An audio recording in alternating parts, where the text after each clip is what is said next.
So many of us are guilty of giving away free time. You might be a web designer, creative industry, an accountant, a bookkeeper, anyone who offers meetings. Now, I want to make clear that when you have an initial phone call or an email come through from a prospective client or even an existing, you might engage with them, exchange a few details, double check are they right for you and you right for them, etc.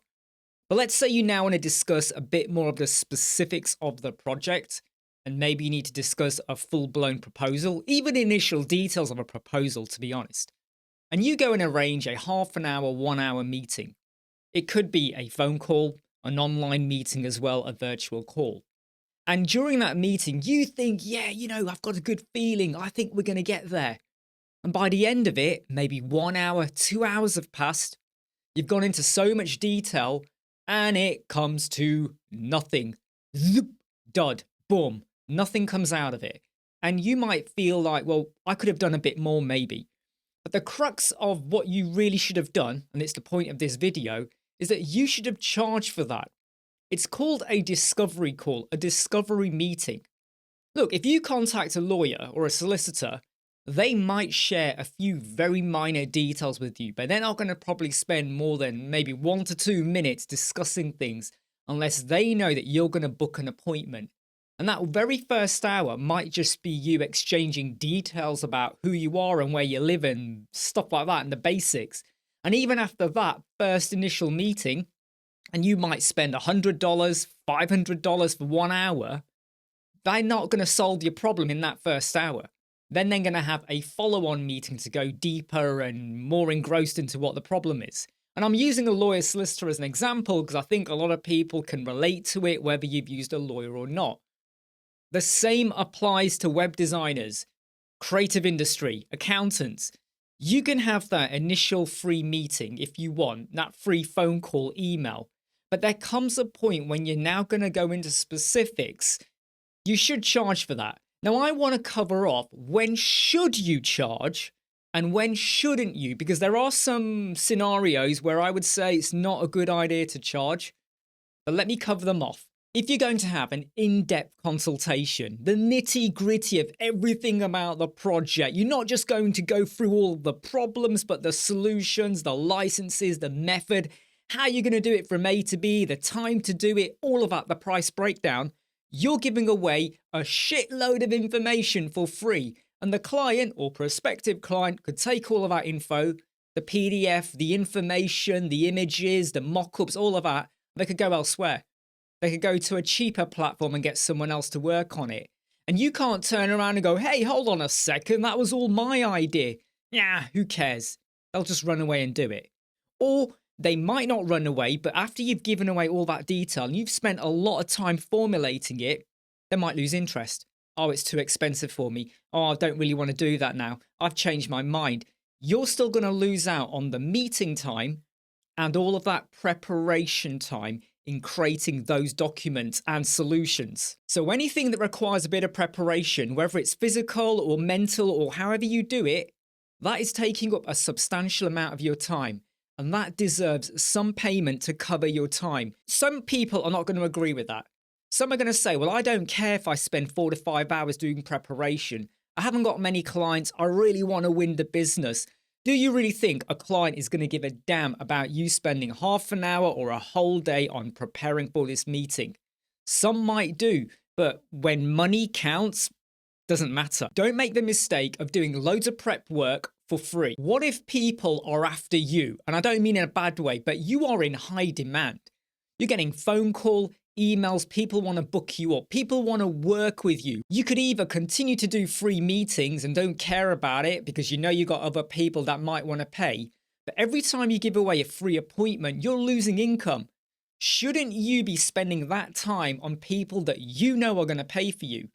Because some of you are going to say, yeah, but if you got 10 people that will pay, why don't you do another 10 for free, and they might pay? No, I would rather work on commissioned work where I know I'm getting income and value for my time than just giving away free work. And if I have got 10 that want it for free and 10 that will pay, they value my work more. And when it comes to filtering out stuff that you shouldn't work on, well, they're the free ones. You want me to work with you? Why should I do it for free? And you got to ask that question. You have to be a bit blunt about it. I've had people contact me. They want to work with me. They give me all this lovely, waffly, flowery emails and messages. Oh, we love your videos. We want to really work with you, but I haven't got a budget. I'm really tight for cash. I would love to work with them, but the reality is that I can't do that because I've got people who will pay who want my time as well. If your meeting is going to involve complex projects or devising like a very bespoke solution, the client should pay for that. Look, if you've worked in industries out there or in an office and they have a problem and they go and get a software engineer in, or they go and get someone in to project manage, or they go and get someone in to say, hey, you know what, we're spending too much money on resources or printing. We need someone to formulate a better way of working. They'll get a consultant in. The consultant is not going to walk in and go, right, let's look at the problem. Here's what you should do. They won't even consider any of that until you pay their day rate or you pay for them to come in for a week or a month. You could send them details, but they're not going to bother. They're not going to read it until they're through the door and they now go, right, I'm being paid for my time. Now let's go over your problem. If you've never worked in an office environment, this might sound very alien to you, but go and speak to project managers out there. Not until they are paid are they going to give a crap about the problem. So when it comes to complexity of problem solving, isn't that same with web design? Hey, I need a makeover. I'm not very high in Google. People aren't converting or clicking. I think my website's really old. What can I do? You could, if you want, just let them know that we really do need to do a makeover design. We need to think about other solutions. So you can drop little nuggets in.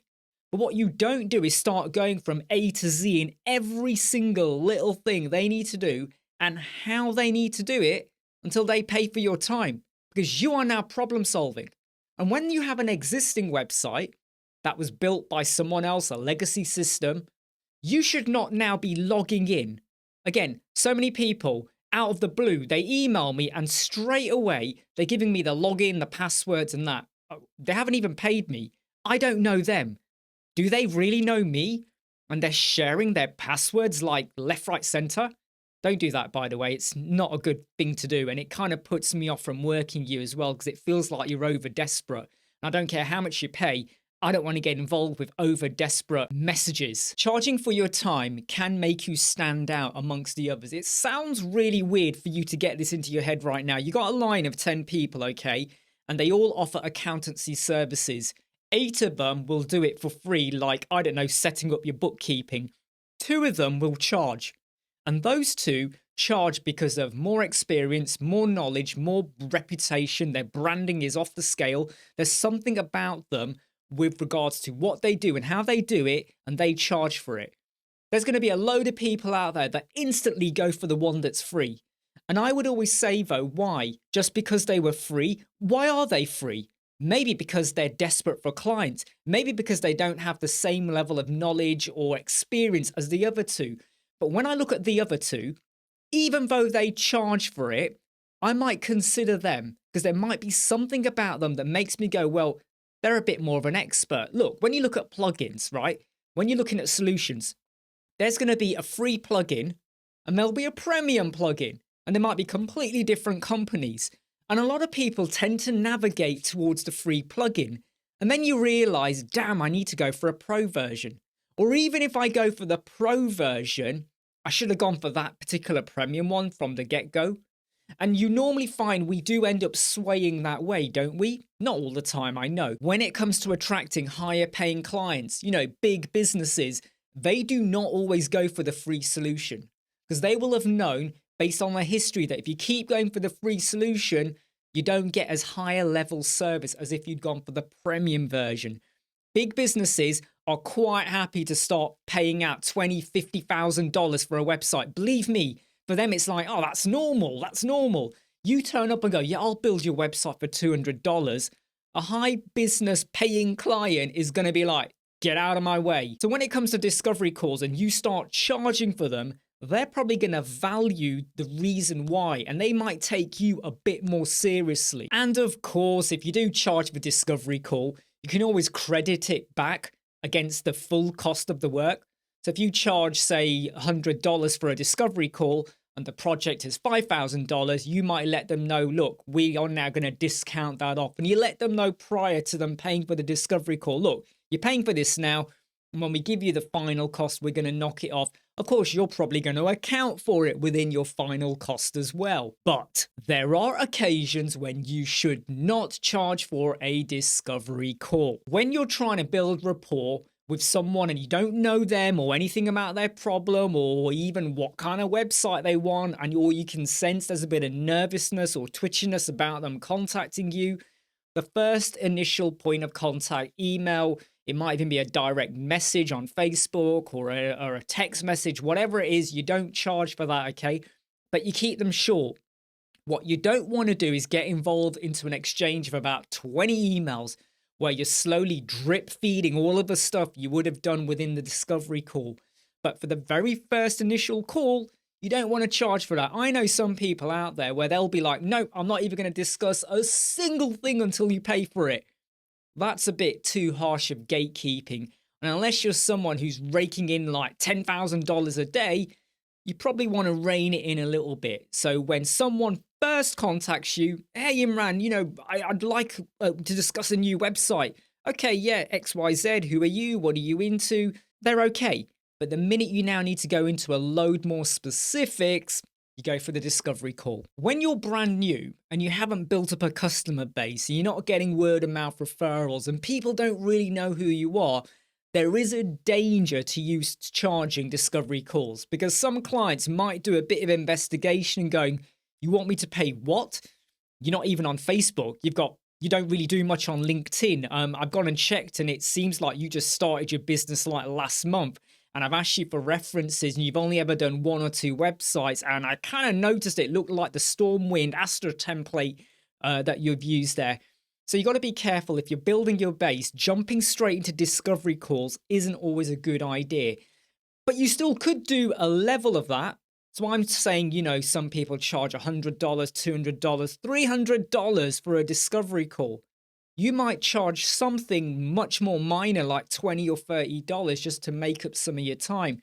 But don't go rushing into that if you haven't built up a bit of like branding experience behind you. At the end of the day, whether you do or do not charge for a discovery call very much depends on you, your business model, clients coming in through the door, word of mouth referrals, what have you done with your branding and all of that. If you want more tips and tricks and advice, don't forget we've got some web design and how to start a web design business course. I'm Imran, Web Squadron. I hope you like, subscribe, share and follow. I'll see you soon.